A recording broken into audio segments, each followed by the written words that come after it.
Hello mga kamaster, magandang araw. Aircon cleaning tayo mga kamaster. Titingnan natin yung evaporator kasi tinanggal natin dito sa harapan. Yan. Yan yung evaporator. Yan. Sobrang dumi na mga kamaster. Yan.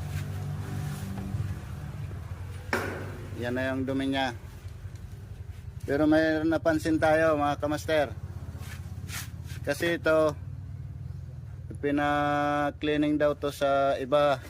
Ito na yung sinasabi ko, yung Nova Class na ginawang Nova Class, nag-cleaning ng Nova Class. Ito lang yung nalinisan mga kamaster. Itong parte lang ang nalinisan. Ayan.